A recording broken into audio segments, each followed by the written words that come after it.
Okay, so today we're on number 6, the 6th argument for the existence of God. We're going to talk about irreducible complexity, okay?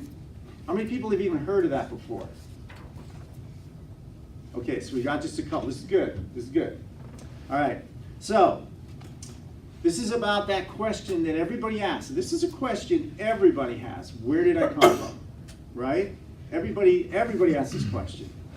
You just get different answers, and I think people they're not really sure. If you could answer this question, you would share Jesus Christ. If you were absolutely certain of where you came from, not because Phil said so or because you read in the Bible, but you intellectually have grasped it, so it's actually who you are and what you believe, you'd be telling people. So again, we're in book 2 of The Origin of Man, and today what we're going to look at what do we mean by this? And we're going to go through Psalm 139. Psalm 139, we're going to go through it in detail. We're going to exegete Psalm 139, look at what it means. Okay, so in this class, this is not a class on apologetics. This is a class on Bible and how the Bible can be used to share your faith. So it's really about the gospel and evangelism. Okay? And then we're going to look at some videos. Okay, the arguments we've been talking about, we've already talked about the first one. We've gone through the design on the second one, fine-tuning in Animal Kingdom. Now we're into irreducible complexity. Then we're going to get into information systems and biochemistry. Then we're going to talk about something called existential causality. Anybody ever heard that term before? Maybe. Okay, so what it literally means is you have causality, which is the laws of nature. That has to do with physics, right? Cause and effect. Existential causality is more philosophical, but it's actually, I think, probably the strongest argument for God. Because existentialism means you're looking at yourself, right? It's philosophical, it's metaphysical, you're talking about yourself. So if I'll ask you a simple question. How many people here in this room believe they exist? Don't have a lot of hands going up. Very interesting. Doug, do you think you exist? You do? Okay. Everybody believes they exist, correct? All right. Did you have to exist? Is there a chance that you couldn't exist? Is there a chance you couldn't be here? Yeah. Yeah. So that means your existence is what they call contingent. It means there must be a cause for why you're here. Because you know you exist, that's one absolute you can hold, and yet your existence isn't something that has to happen. So you think about what caused your existence. Well, it was my mom with my dad, you know, they had some fun one night, blah, blah, blah, right? And then you say, well, what caused them? So you keep going back, right? And at some point, you get to, existentially, the fact that it's impossible for there not to be some beginning point of existence. And what we're going to do is get into, there's only 3 ways, three answers to the question about why you exist, or why anything exists. You're either self-caused, uncaused, or caused by another. There's no other way a contingent thing could exist. It had to cause itself, which we know, you just listen to William Lane Craig, that's not possible. Self-cause. No, a horse isn't going to show up all of a sudden. Uncaused, which we just agreed were contingent, or caused by another. And you keep going back, there had to be some cause before the first cause of physical objects. And we're going to go through and prove it's the God of the Bible. So a kid can learn this, and it's very powerful. Okay, today, irreducible complexity. Remember the goal. The goal of whatever we're doing is effectively sharing the gospel. What matters is how do I communicate the one we just talked about that we know. We know Jesus Christ. So knowing irreducible complexity doesn't matter. The goal is to have a PhD in Jesus Christ and then move through associates, bachelor's, master's, PhD in understanding not arguments for him, but biblical truth that points to reality, facts that we have. Right? Everybody's worried about, how am I going to memorize it, irreducible complexity? You don't need to. Know Psalm 139 real well. You know Psalm 139, the rest of it's going to come easy. So we talked about these evidences. The first one is that we're still on, and book 2 is all about this one. The fact that we can point to God's existence. And we've been through this. We said in this class there's 3 major layers we're talking about here. We're talking about origins, design in the universe, and design of life. We've been through all those individual lessons on the origin of the universe. We have now been through all those individual lessons, building blocks, on the design of the universe. We're into the design of life, and we've looked at the animal kingdom already, and now we're moving into irreducible complexity. But the point is, as I learn this evidence on origins, and I learn the evidence on the universe being designed, and I learn even more the evidence of life being designed, I should be getting fired up to have a deeper relationship with the one who's done all this. That's what should be happening in this class. And the Bible claims that person is Jesus Christ. Can you imagine sharing with people? Oh, well, the reason I know a baby in the womb is a human being and it's not an evolutionary progression is because Jesus Christ is the creator of life. What are people going to say to you about that? Prove it. How can you be so sure? Right, right. Doesn't that happen all the time, though, with any subject? Yeah. Right? Happens all the time. So first of all, when he says prove it, does that happen to you? Do they say prove it? Right? People can't even prove how they got to work that day. Right? They can't prove that they drove unless somebody took a video camera of them getting in their car and driving. But that doesn't impact their daily life. I mean, that doesn't impact their goals and their life direction as Jesus does. Right. So why is it such a difficult or such a confrontational thing to say, well, Jesus, he's the author of life. He's the one who created in the womb. Why is it such a barrier, such a big, difficult deal? People want something that they can believe in. They want it proved. I like that, but what else? Because Jesus Christ claims to be like God and the Son Okay. of God, and like other religions like Buddhism doesn't. Okay? Think about American culture in America today. Right. That would take away, I mean, they think they are Christians, and so that takes away their base of thought, I mean, in their mind's eye, and they end up wanting to win instead of understanding. Does that Yeah. answer it? Yeah, you're seeing signals right now. What does this month represent? What's going on? What's the big celebration this month? Winter may be over. Huh? The- It's Women's History Month, Women's. Oh. Have you seen the commercials? Oh, yeah, that thing. right? Women's History Month. What are they celebrating? What are we getting bombarded with on TV and everything about women's history? What is it? Anybody? What are you seeing? I'm as good as a man. I can do anything. It's up to me. The power's in me. There's nothing I can't achieve. Right? Just watch.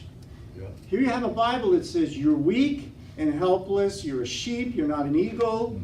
You're a sinner. You have no chance at eternal life unless you humble yourself and fall on your knees to me as your Lord and Savior. And by the way, Is they that, got do it these out two there. work together at all? Well, the other one tells you, you don't have to do none of that. You're strong. It says you are able on your own to do anything you want. This is what's going on in our culture. They're not coming out directly and saying, Jesus is a fraud. He's a liar and a thief. Nobody does that except extreme atheists. Instead, the culture says, I don't need him. I'm fine. This But- makes sense? Are you following me? I think it makes a lot of sense. Watch our sporting events. You've got we just had a baseball player get over $1/3 billion for a salary. Baseball players are more valuable in our culture than a doctor. Or a teacher. Right. Just look at what's happening. But the Lord is working. I mean, he works quietly in people, because there was a couple I watched just recently on YouTube. The couple's name is Preston and Preston Perry. His wife is Jackie Hill Perry, and they're a couple that talk about the roles of men and women in marriage. And she came out of a lesbian relationship, and the Lord is. That's what I'm saying is the Lord is working. Look at the Old Testament. God's showing us the Lord's working in plenty of people. You have Rahab, right? But what's the story of the Old Testament? The story of the Old Testament is the nation is going to go into captivity because they're harlots and they've forgotten God. He's always working. Look at Elijah. He's under a tree. He's running from Ahab and Jezebel. And he says to the Lord in Kings, he says, Lord, they're chasing me. They want to kill me, and I'm the only one left. And, Lord, I'm your guy, and, this is just horrible. And he's having a pity party, right? And the Lord comes and says, actually, I've got thousands out there that haven't bowed the knee yet to Baal. And he says, no, actually, Elijah, I appreciate you and everything, but there's plenty more who haven't bowed the knee. That's fine. But the culture gets destroyed. This is what's happening in America, right? And when Jesus left and ascended, what did he say? You will receive power. You will. You will receive power when the Holy Spirit comes, right? And you're the ones to be my witnesses, and I want you to go get out there and start sharing and telling people. That's what he said.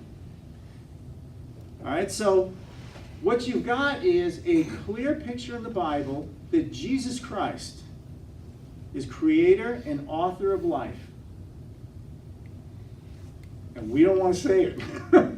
It's hard for us to be able to say it to people. I think maybe probably you go back into the 40s or 50s or maybe even 30s, it probably was easier to talk about Christ then. Absolutely. Versus now, let's take Absolutely. For a child to grow up, they probably hear more of the conformity of the world. Absolutely now, right. By the time they hit 12, it'd be the first time they ever heard somebody tell them about Jesus. Well, that's what I heard all my life. Man, you coming with this? Come on, really? Right. So you know what that means, though? What's exciting about that? Can you imagine how the Lord must feel when we do? He knows. He knows what we're dealing with. We sit here and think, oh, look how hard it is in Syria, and look how terrible it is, and what's going on in these Muslim countries, what they're doing to Christians. Absolutely true. No problem there. But you need to realize in this country what it's like. It is true. It is difficult. But he said, this is what's funny when we get into book 4. We think, Lord, just give me more strength. Give me more power to be able to say what I need to say. And remember what he said to Paul? My strength is sufficient for you. You know what he was saying? You got everything you need. You're fine. It's not what you need from me, it's you. This makes sense? Yeah. Okay. So this is what we're doing today, these two. We're going to look at this. So here's the argument, okay? Premise 1. Irreducibly complex systems infer an intelligent design. We'll define irreducible complexity, but it starts out by saying when you see one, the inference or the implication is it can't have happened naturally. There is irreducible complexity in the biochemical makeup of living organisms. It is there. Well, then it follows logically there must be an intelligent designer. There has to be. Because this can't happen randomly or unguidedly, okay? So far, so good? So I always like to say this, right? Why do you think I always do this? Why do you think I always put up there, is there any wisdom literature? Bring it back to the Bible. Yeah, you know what's interesting? Why do I say wisdom literature? Believe it or not, you'll find many of these Marxists today, or these leftists, or even the atheists, they think wisdom literature will be Das Kapital, right? Or, you know, the Socialist Republic, or Darwin's Origin of Species. That's wisdom literature. Or maybe it's Mao, Chairman Mao's How to Build a Republic, right? They will actually think, as a matter of fact, if you look at what you're taught in universities, the wisdom literature won't be the Bible. So when I ask this, it's because I'm saying, think about the wisdom literature out there. Is there anything that helps you, point you to knowing a creator exists? Guys, it's a very limited field for stuff you can read to understand who God is. There's only one ancient book that does. You're not going to find it, again, I say this all the time, Vedic literature in Hinduism, you're not going to find it in the writings of Buddhists, right, for Siddhartha. You're not going to find it in these Baha'i faith writings. You're not going to find it in the Book of Mormon. They're not going to give you any details of who this creator is.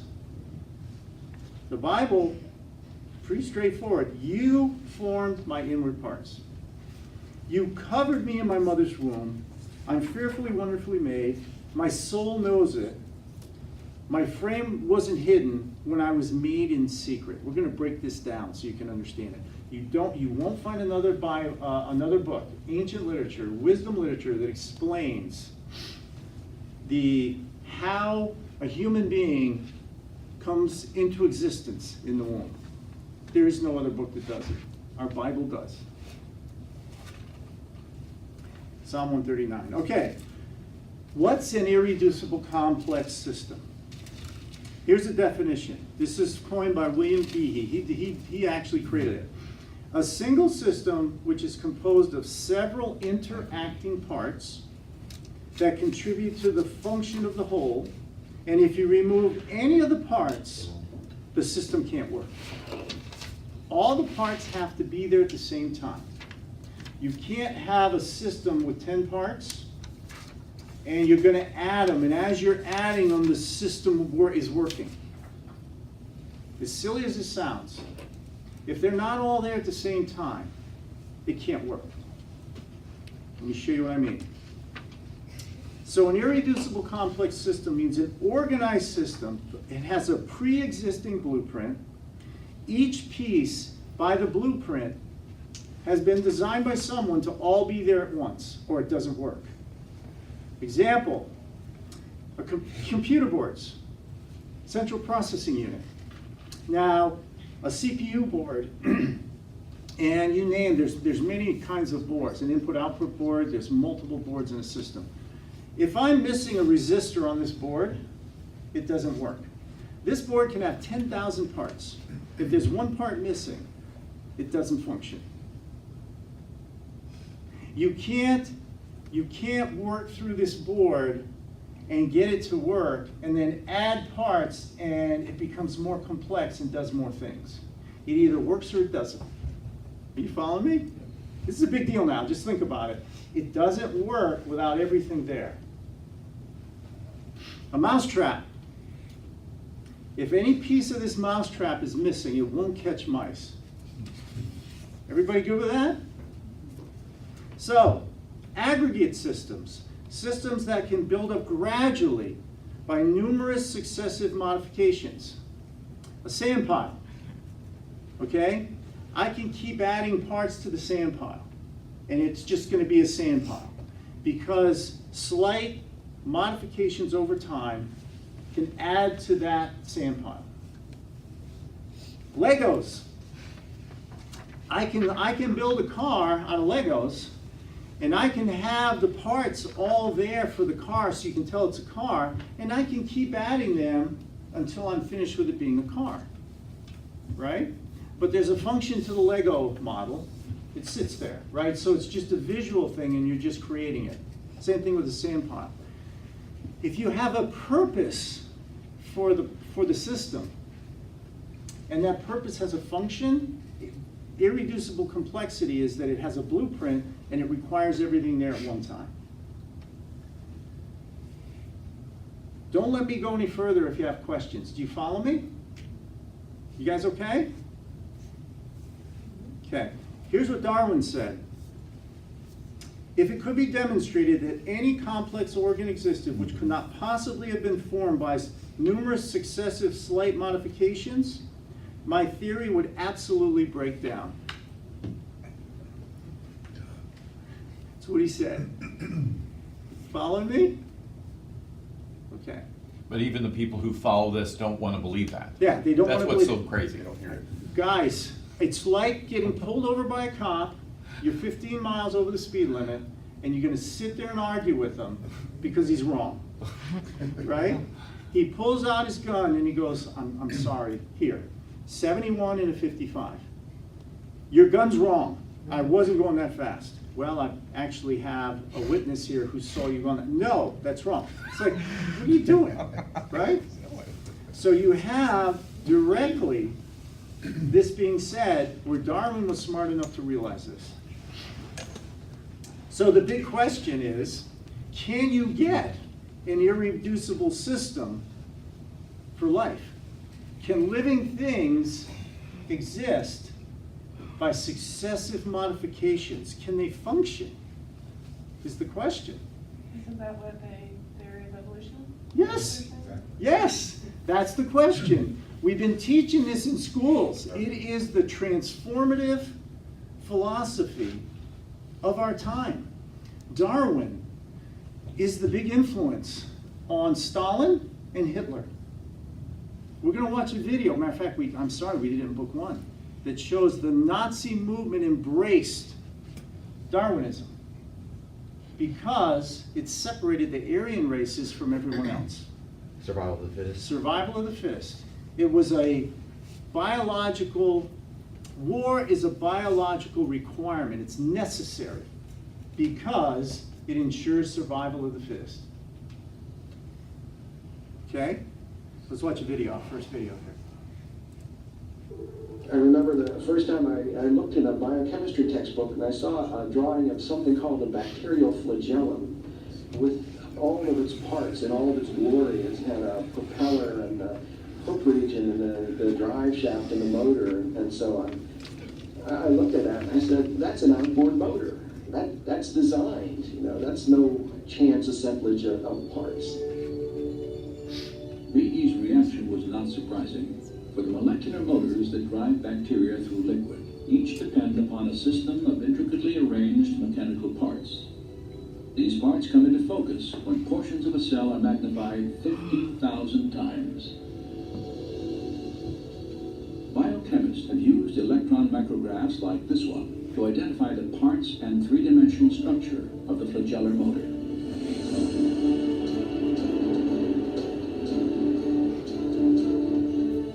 In the process, they have revealed a marvel of engineering on a miniaturized scale. Howard Berg at Harvard has labeled it the most efficient machine in the universe. These machines, some of them are running at 100,000 RPMs and are hardwired into a signal transduction or sensory mechanism so that it's getting feedback from the environment. And even though they're spinning that fast, they can stop on a dime. It only takes a quarter turn for them to stop and shift directions and start spinning 100,000 RPM in the other direction. And just like outboard motors on motorboats, it has a large number of parts which are necessary for the motor to work. The bacterial flagellum, 2 gears, 4 levers, water-cooled, proton motive force. It has a stator, it has a rotor, it has a U-joint, it has a drive shaft, it has a propeller, and they function as these parts of machines. It's, it's not convenient that we give them these names. That's truly their function. Since its discovery, scientists have tried to understand how a rotary motor could have arisen through natural selection. As yet, they have failed to offer any detailed Darwinian explanation.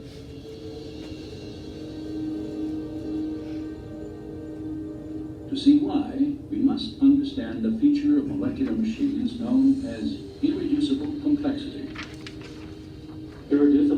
complexity was coined by Mike Behe in describing these molecular machines.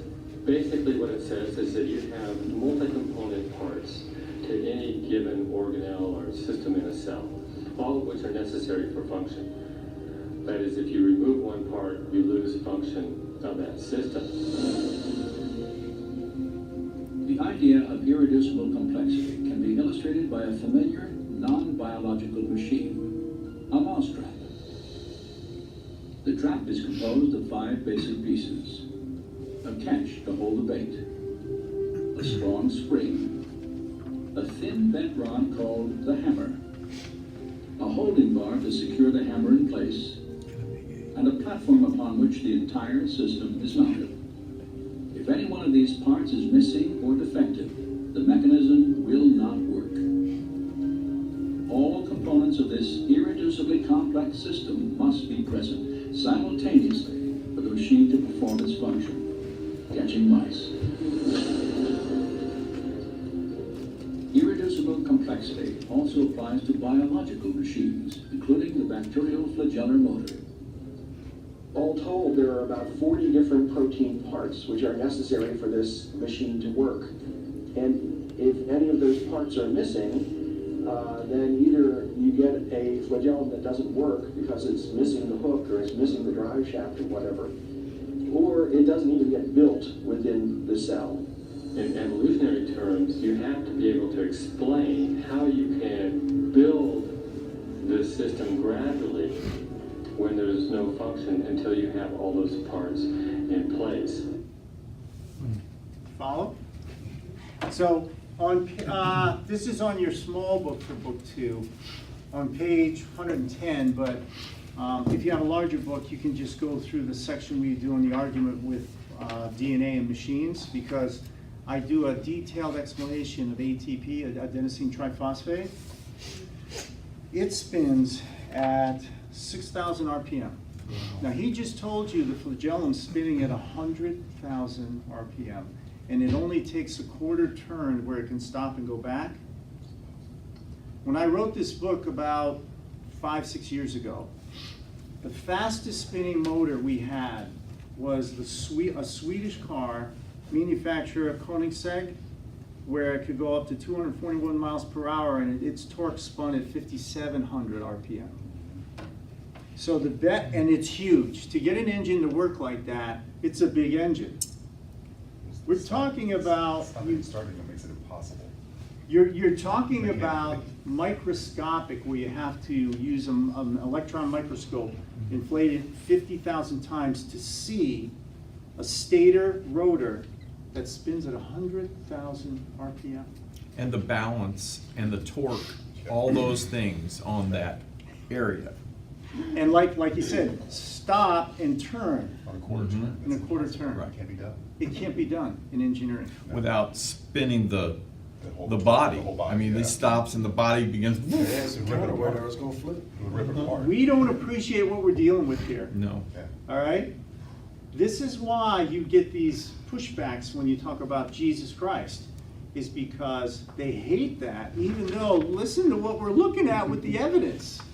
This is impossible. Even if you tried to design a flagellum motor, you can't do it. We don't have the technology to do it. Yeah, I don't wanna, Darwin says we came about through evolution, whatever. Has anybody asked, okay, what are we about to evolve to next? Right. We have 2 classes, bear with me. We're gonna have 2 classes on that topic as we get to the end of book 2. You're gonna be digging deep, looking at what they teach in school and what we think about evolution. But first I want you to understand, we're not blind, mystical believers in something without evidence. And, they sprinkle fairy dust over us and all of a sudden we're Christian. There is a whole study that is biblically based on why it makes the most sense to put your faith in Jesus Christ, just based on evidence. We're only in science. We haven't even gotten to philosophy and history and the Bible itself. This is insane, guys. I'm telling you, it's so exciting to be Christian in a culture that is the way it is right now. All right, Psalm 139. Let's read it first, and then we're going to break it down, okay? Do you have a book? No, I don't. Here. You. All right, Psalm 139. It says, Lord, you've searched me and known me. You know my sitting down and my rising up. You understand my thoughts afar off, and you're acquainted with all my ways. There's not a word on my tongue, but behold, O Lord, you know it altogether.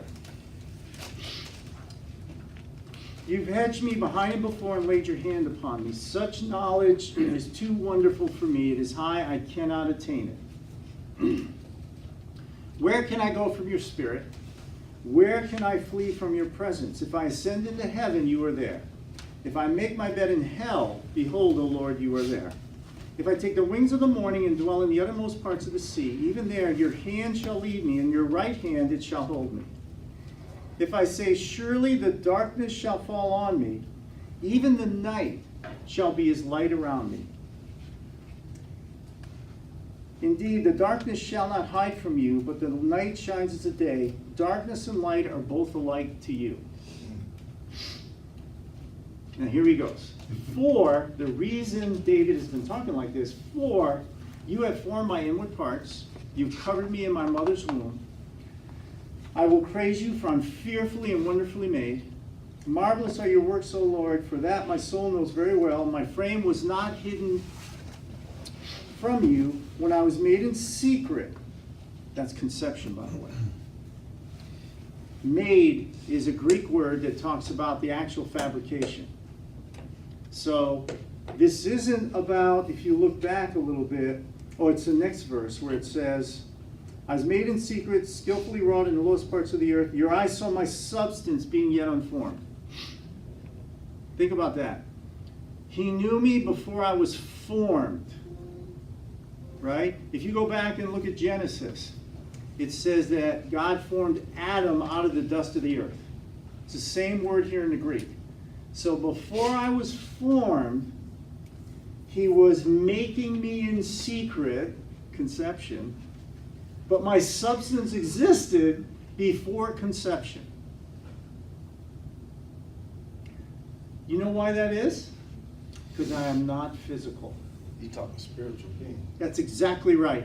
When you look at each other, we don't look at each other and say, you know what I like so much about that person? They got neat colored eyes. And you know, they shoot a neat jump shot. And I really just like the way that they can do math. That's not how we think of each other. We think of each other as, well, that person's funny, or that person cares, or that person's a good person, whatever good means. The things that attract us to one another are the things we can't see. That's because we're spirits. We have a soul. And God says, your soul will never die. Your body will, but not your soul. It's being described right here. And then he says, in your book they were all written, the days fashioned for me when as yet there were none of them.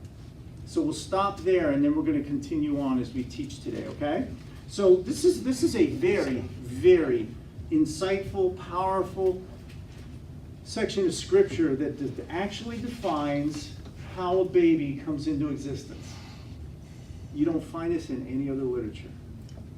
We like to quote the verses, but I'm not sure we know what they mean. Okay. Lord, you've searched me and known me. You know my sitting down and rising up. You understand my thought afar off. You comprehend my path and lying down. And you're acquainted with all my ways. There's not a word on my tongue, but behold, O Lord, you know it altogether. So let's take a look at what the Hebrew's saying. Searched means he mines me like searching for precious metals. Just think of mining. When people are mining, they're looking for something and they're continuously searching when they're doing it. So that word means he mines me. Now, it says past tense. He's always been doing it. He's been mining me ever since he brought me into existence.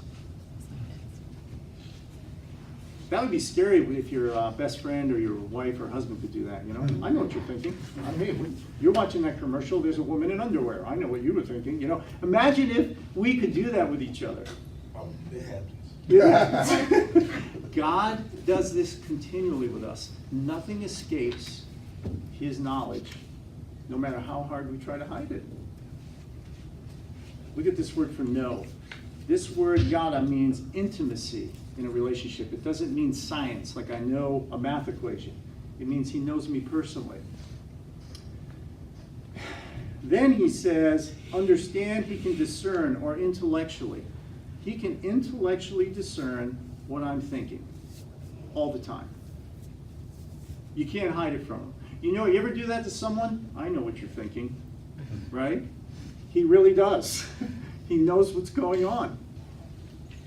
Now, this word is totally different. This is the Hebrew language and how it explains this. This word means he winnows or sifts my path and my lying down. In other words, everything I do, my movements, where I am, my walk throughout the day, it's almost like searching the first one with mining. He's on top of it. He's aware of everything all the time. I can't hide anything from him. He's examining it. You know how sometimes you'll see on people will break down someone's body language? You ever seen that where they'll sometimes go, oh, this person's being real aggressive, when like somebody's speaking and somebody brings up a question and they go, well, that's not true, or something like that. And they'll say, oh, you know what he means when he puts his hand out like that? That's an aggressive movement that has to do with you be quiet because I don't want you talking. This is what the Lord's saying, except he doesn't need us to show him aggressive body movements. He can sift or winnow anything, any actions we take, and he knows the intent. This is kind of scary. This is what Christopher Hitchens hated about the God of the Bible. How would you like to have a celestial North Korean dictator over your life who's watching every little thing you do and convicts you of thought crimes? When you put it in that context, it sounds pretty terrible, doesn't it? But they have evil intentions. Of course, that's the way they're describing God. But on the flip side, we turn around and say, gosh, I wonder if Hitler will get punished someday. He sure got away with a lot. Or we watch a crime that occurred and they've never solved it. And we say to ourselves, will that person ever get justice? God knows every little thing that went on and what that person did. And he says, the day will come when you will face justice and you won't be able to argue with him. Doug, did you want to say something? So that's what Hitchens did not like, a God that knows everything about him. No, that's what he portrayed in his debates. See, people will say things and you think that's what they really mean. What is it that drives someone to not want the God of the Bible? You'll hear so often, well, there's no evidence. Well, I'm showing you a ton of evidence. It's not evidence. They didn't want to feel like they had some sort of control. Most people don't want to submit and admit, they don't want to confess their sins. They don't want to repent. They don't want to. So we say that, which I agree with, but on the flip side, I just told you about it's Women's Month and the commercials out there. You are constantly being bombarded. We are constantly being told we can be the best we can be. We're all we ever want to be. So anybody who violates my goal of being something is offensive. That's not compatible with this plan of salvation. Right. Absolutely not. Matter of fact, I always, whenever I share with people, I have to explain this first because they don't quite understand it. The way to end up in hell is not by rejecting Jesus Christ. That's not how you get to hell. But that's what we teach, right? So think of American culture. All right? So listen to Jeremiah. Jeremiah 17. Cursed is the man who trusts in man, who makes flesh his strength, whose heart departs from the Lord. In the Hebrew, cursed. You're cursed by God. If you don't change, you're going to end up in hell. So what cursed the man that put him in a position to end up in hell? Trusted himself. Trusted himself. We're loaded with a culture who says, I don't need Jesus, I'm fine. That's the problem in America today. It's not that they don't think he's a great teacher and Jesus is wonderful. You really find somebody who's really, crapping on Jesus Christ. What you find are people who really believe all they need is themselves. This makes sense? You go over to Luke chapter 18, you've got the Pharisee and the tax collector in the temple. The Pharisee is a church leader. He's a pastor. And he's talking to God, or he thinks he is, and he says, thank you for making me who I am. I'm pretty awesome. I give, I tithe, I'm always in the church and everything. I'm not like that tax collector back there, he's scum of the earth. I'm awesome. And it says, when you read that he was talking to himself. So he wasn't talking to God. Mm-hmm. Then you have this tax collector, he just says one thing. Lord, be merciful on me, a sinner. And Jesus says, he's going to heaven. That's the beauty of from the beginning in Genesis with Adam, every good thing came from a confession. Everything. When God said, where are you? He just wanted Adam to say his confession. Over here with her. Yeah.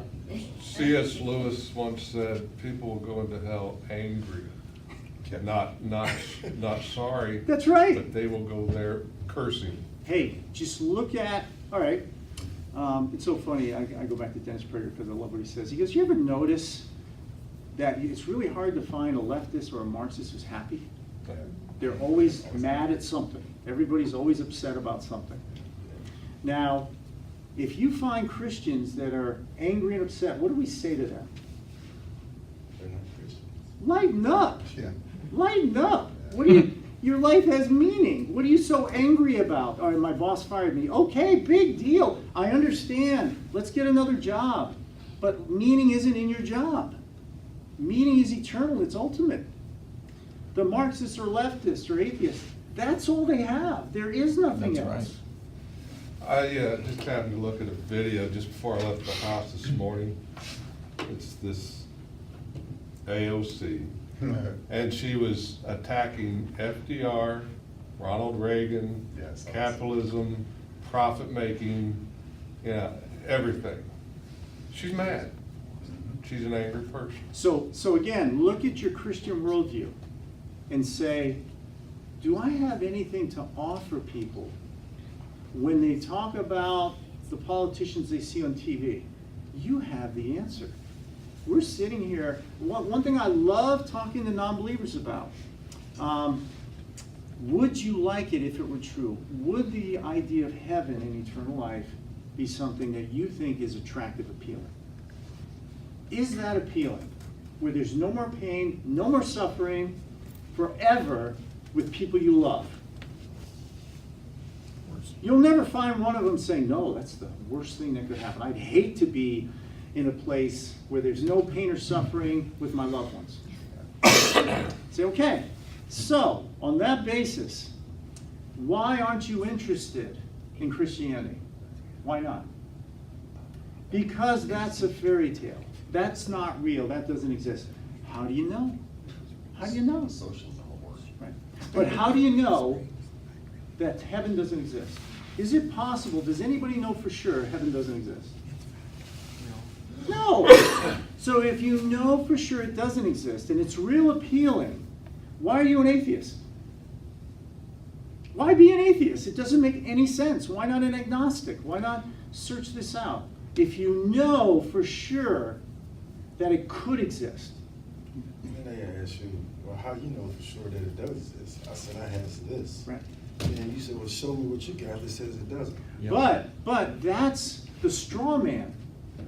We never say, I'm 100% sure heaven exists. Yep. We don't say that. We say, you know why we have faith? Because we don't know. There's that level where I don't have what we use the word know, intellectual. This is why we have this class. Intellectual certainty. I am not intellectually certain a tornado is not going to hit that building in the next hour. The chance of that happening is so small, I don't think it will.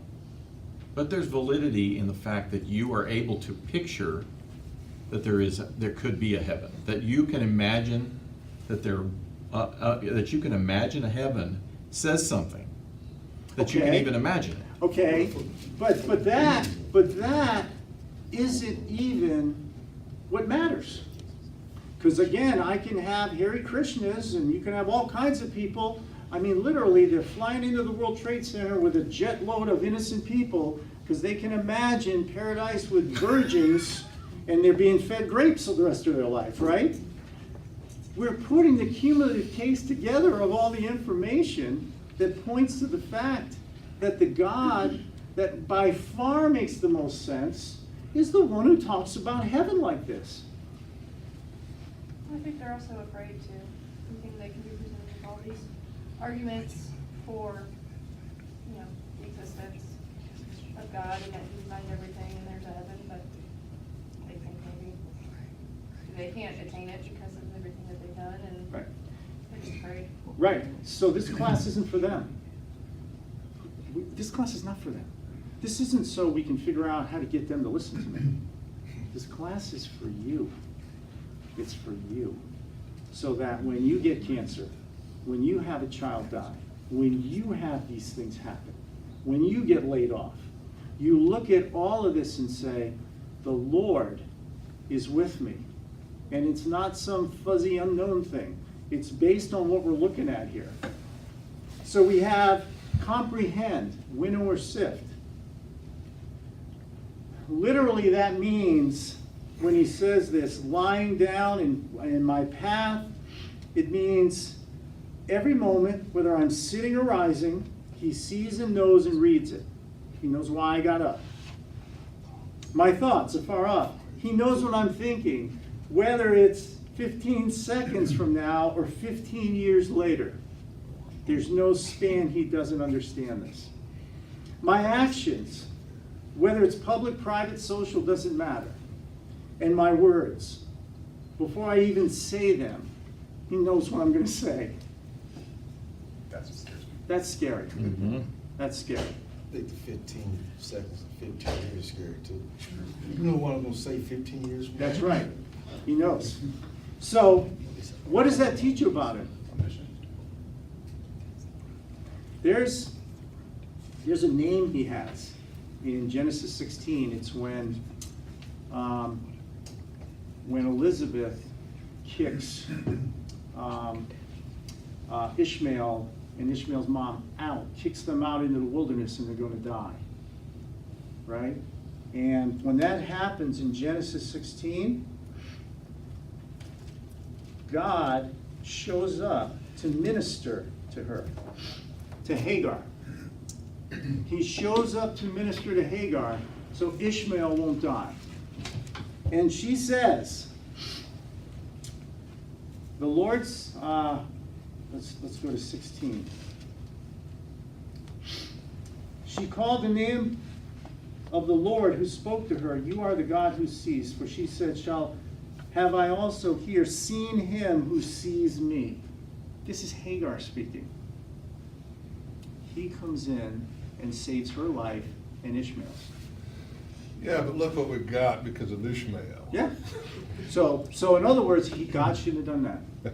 He should have said, let him starve to death and shrivel up like Patrick on a plate on SpongeBob, right? Just let him just kind of shrivel up in the wilderness. Why does God show up and save Hagar? Why does he do that? Mercy. Okay. What else? Part of the design. All right. What's his name? When you think of God, what's his name? What does he do? He saves. That's what he does. He delivers Israel out of Egypt. He's constantly delivering. You know what he's doing? He's saving people. This is his job. That's what he does. Why? But he doesn't save everyone. He doesn't show up and deliver everyone. Why? Because he says in 1 Samuel, when Samuel is standing there with Jesse's sons and Eliab standing there, and Samuel turns to the Lord and says, this must be the king. This guy's huge, he's good looking. And the Lord says to Samuel, it's not him. Because, Samuel, you're making the same mistake everybody makes. You're looking at the outward appearance, but the Lord looks at the heart, who you are as a person. Do you want him? do you cry out to him? Hagar's crying out. Hagar's in complete turmoil. She's desperate. God always shows up. Always. People who argue about God and who hate him, they don't want him. Who would not want someone who could give you eternal life with no pain, just what we talked about a minute ago? He knows and sees what we don't see in people. So it's your choice then. He's there. He's It's there your all the choice to time. say, forget it. He's there all the time. You're making a choice. And people's choices, cursed is the man who trusts in man.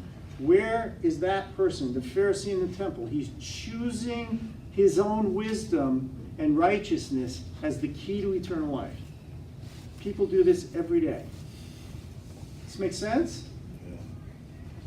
Okay. God's omnipresence. You've hedged me. This is so cool, guys. You've hedged me behind and before, and you've laid your hand on me.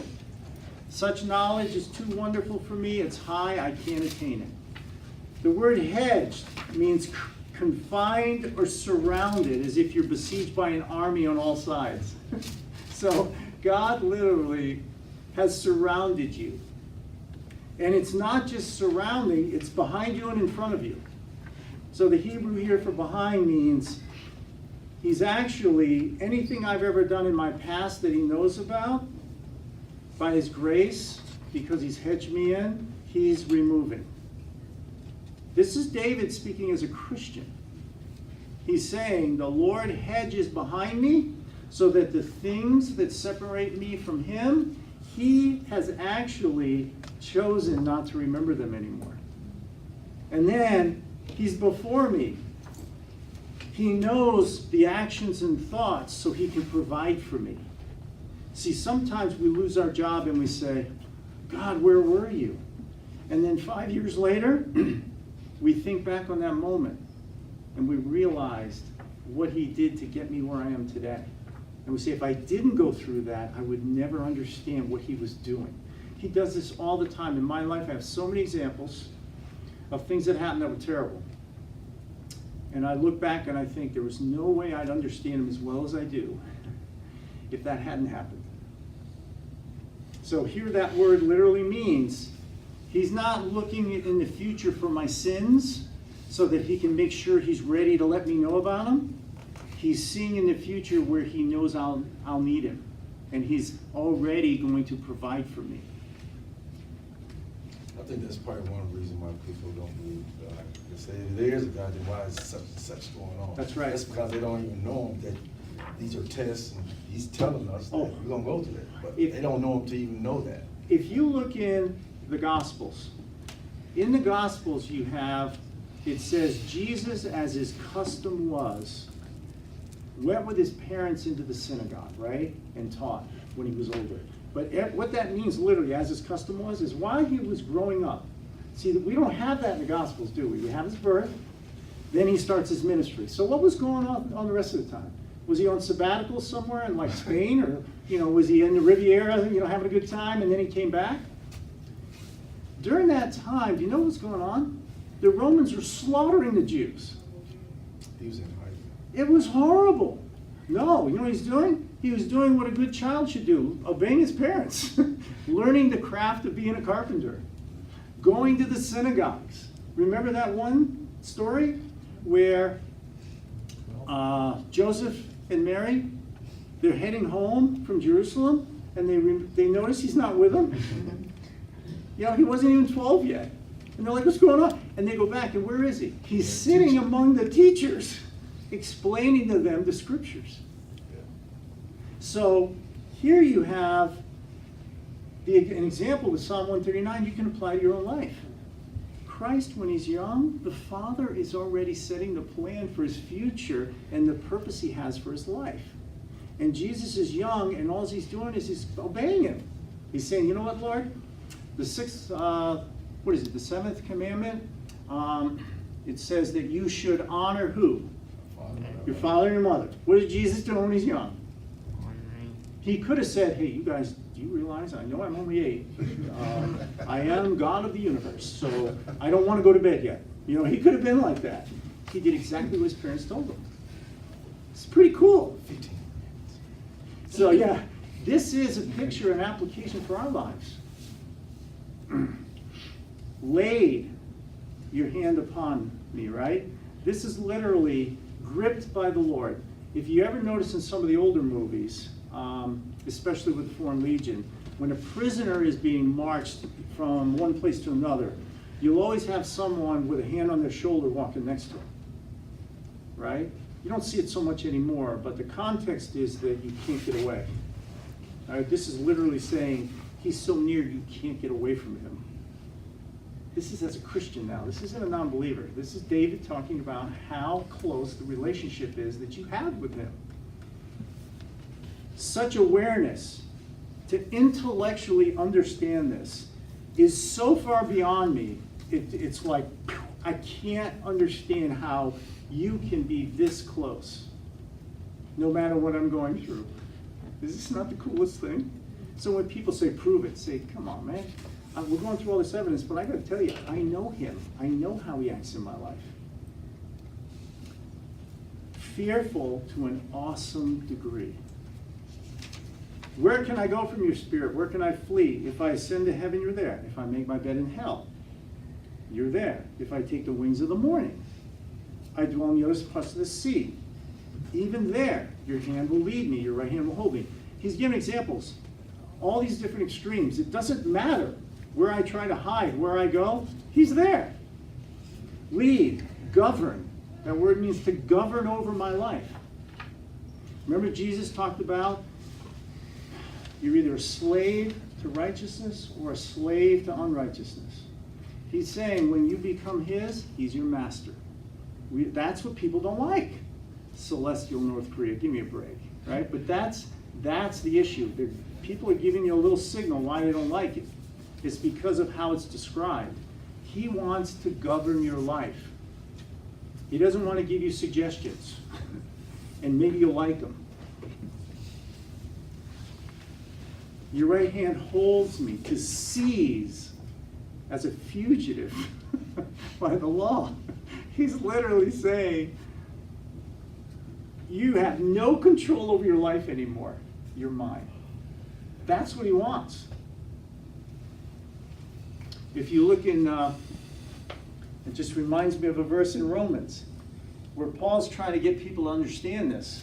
And in Romans 12, when he says to present your life a living sacrifice, right? He says, which is your reasonable service. Reasonable. At least. Yeah. The least you should be willing to do is present your life while you're alive. He's as a living sacrifice. He's not asking you to get up on the altar and let somebody kill you. He's saying it's reasonable to think that you would present yourself as a living sacrifice for him to use. See, this is kind of weird. We're in science talking about irreducible complexity, but you're seeing it here as it's being laid out in Psalm 139. And we haven't even gotten to his next step where he starts talking about a baby in the womb as the basis for why he says this. He says this because before I was ever born, he knew me. And he's already fashioned my days, and he already knows what he wants to do. If I say, surely the darkness will cover me, the night shall be as light about me. Darkness shall not hide from you, but the night shines as the day. Darkness and light are alike to you. What's one of the things we know about in heaven? There is no darkness. There's no darkness. Why not? He is the light. He's the light. It's gone. Well, it's the same to him, so how will we know it's not darkness? 'Cause Right. they're both the same to him. Well, when we studied in book 1, I go through what darkness really is. I explain in book 1. Darkness is the absence of light. There is no such thing as darkness. There is no such thing. We made that word up. All it is anytime there's light's not there, it's the absence of light. But if, Is that if not- it's the same to him, so if he takes the lights away, he still sees it clearly? John chapter 3. Men love darkness more than they love light. You can't hide.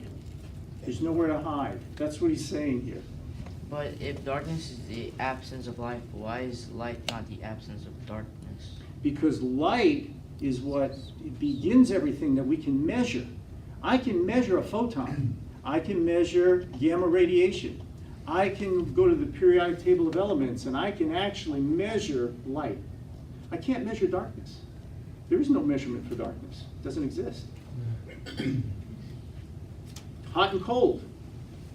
If you don't have hot, by nature it's cold. Without heat, you get cold. But heat, I can actually measure molecular actions. I can tell what's going on. As I remove heat, it turns cold. You already said it. Okay. So, what does this teach you about God? Another one of his names in the Old Testament.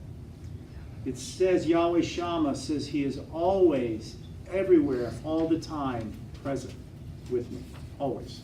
He has names, these awesome names in the Old Testament that point to this. Okay. With the time we have, see, I thought I'd get through, but this is probably one of my favorite lessons. We'll get through this part, then next week we'll pick up and get into more. Now, here we go. Psalm 139, the ones people are the most familiar with. You formed my inward parts. This is 8 weeks old. You've covered me in my mother's womb. I'll praise you. I'm fearfully and wonderfully made. And that marvelous are your works, and that my soul knows very well. Here you have 8 weeks. This is a human being, 8 weeks old. The word for formed is konah. It means fashioned or possessed. So here he's saying, my innermost parts, including my soul, God actually has possessed since the beginning. I just gotta wrap your head around this. All right? When I'm looking at an 8-week-old baby here, our argument in our culture today is 24 weeks is okay to say that it's not human. All right? In the Psalm, this Psalm 139, God's already explaining that he understands and knows me before 8 weeks. Look at the word for covered in the Hebrew. Knitted together. It means to actually knit, like in sewing. That's what it means. Because we're used to English language, we think cover means like put a blanket on me or something. That's not what it means. Before he was even born, it literally says, in my mother's womb, he's knitting me together. Who does he have time for this? I mean, all the problems in the Middle East. How come he's so concerned with every child, everywhere in the universe, everywhere on earth, he knits them personally together? That's why this is his omnipotence. He's able to do this. He knows. It says here, his soul, David's soul knows this is true. It means David has intimate understanding, complete confidence in God as his designer, even before he was born, that his Lord would be directing his life. I mean, think about what he's saying here. He's saying, before I was born, I knew you knew me. I knew you were knitting me together. Therefore, the earlier part we just learned, Psalm 139, verses 1 to 12, he hedges around me. He's before and behind me. David's saying, I completely trust it because here you are knitting me in my womb to prepare me for birth so that you can direct my steps and have the path for my life. See what's going on? Okay, here we are, 12 weeks. You formed my inward parts. You covered me in my mother's womb. I'll praise you. Then he says, my frame was not hidden from you when I was made in secret and skillfully wrought in the lowest parts of the earth. Your eyes saw my substance being yet unformed. This is so huge. Again, there is no wisdom literature that exists anywhere in history that describes the birth of a child. Or, even more than that, describe God in his omnipotence forming you before you were even born. Wrought. That word means literally skillfully wrought, embroidered as needlework. God skillfully embroidered me in my mother's womb. Is that insane? Then he says, come on. Then he says, he saw my substance when it was unformed. The Hebrew there means imperfect, incomplete. He knows me and he knew all about me before I appeared in the womb. So we looked at week 8, we looked at week 12, we looked at week 16 here. Week 16. And we're arguing in our country if that's a person. Here's week 20. In your book, they were all written, the days fashioned for me, when there weren't even any yet. That word fashioned means molded into shape, as in a potter working with clay to prepare my life. So God, during this time, even before I entered the womb, is thinking and knowing everything about me and has his hand on me, so that when I come out of the womb, he's already got a plan when he was knitting and embroidering me together that he wanted for my life. For some reason, he left out the gene for basketball. That's what I wanted to do. I wanted to be a superstar basketball player, and for some reason he said, that's not where I want you. And he designed me a certain way. Every one of you, that's what he did. Is this not cool? What does this teach you about him? No.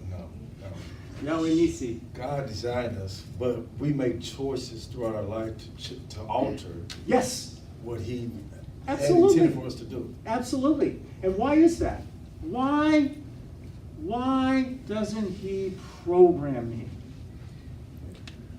How many mousetraps can say, that's not how I want to work? I'm not interested in hammering mice's heads. I want to do something else. Or how many rhinos can say, you know what, I'm a little tired of eating other pride's cubs so I can take over. I kind of want to be a nice guy and I want to hang out with gazelles. They're kind of cool. How come we have these choices to not take the design that God's given us and animals don't? Because then we have free will, and there wouldn't be real relationship and love between me and God if we were programmed. God has literally designed the DNA, the programming in an animal, to be that animal. Right? People love to throw pictures up. I actually had this with a debate with a group, showing a male gorilla petting a little kitten, saying, see, animals are capable of being different. They don't have to just be the way we all know they are. I said, so you think that's normal behavior for a gorilla? You think that's normal? Say, oh yeah. I said, now I got a great idea. Let's go to the zoo and you go in the cage with a gorilla. And they won't. Why not? Because that's not normal. Right? There's always little exceptions, but the normality is animals are animals. Human beings, it's abnormal when a human being slaughters a child. Yeah. The normal behavior is we love children. It's the exact opposite. We choose it. So but there's only one reason we can choose it. When God breathed into Adam in Genesis 1, he gave us something he didn't breathe into animals. He gave us his image. His image. And this is why it's so terrible that people destroy the name of God. He describes himself. Love, compassion, mercy, justice, wrath, anger. He has all those qualities. Animals don't. An animal doesn't go, that really ticks me off. I think I'm going to go kill every person in that city. That's not right. I was cheated, People do this stuff because God has made us that way. So this is Psalm 139. I think we'll end on this slide and then we'll pick it up next week. He says this, how precious are your thoughts, O God. How great is the sum of them. If I could count them, they'd be more in number than the sand. When I awake, I'm still with you. Notice it doesn't say, when I awake, you're with me. Notice it doesn't say that. Because we just went through the psalm where he hedges, he's holding on to you, he's gripping you. Even when you're asleep, he's with you. He's right there. But we don't know it when we're asleep. We wake up and then we know it. Thoughts, ideas, images, intentions. That's what that word means in the Hebrew. This is a scientist who wrote this. I love this phrase. He says, if God put this all together, he must be very clever and powerful and precise. Does he know the position of all the subatomic particles all the time, even when they come in and out of existence in less than a trillionth of a second? Yes, he does. The point is, such a God can be trusted with the details of my life. After rearranging subatomic particles all morning, the specifics of my life probably seem a bit unchallenging to him. He's always there. So does any wisdom literature tell me the creator of the universe spends his time thinking about me and planning my future? I know the thoughts that I have towards you. Thoughts of peace and not evil to give you a future and a hope. That word is a different word than the word thoughts in Psalm 139. This word, again, is a different word with the same meaning. He set plans, he has intentions for us. Is this not awesome? We don't need to worry about what non-believers think. They're missing out. They're the ones who are rejecting knowledge. We need to get closer and deeper with the God who loves us and made us. Sound good? Great. All right, let's end with prayer. Next week we're going to pick up right here, okay?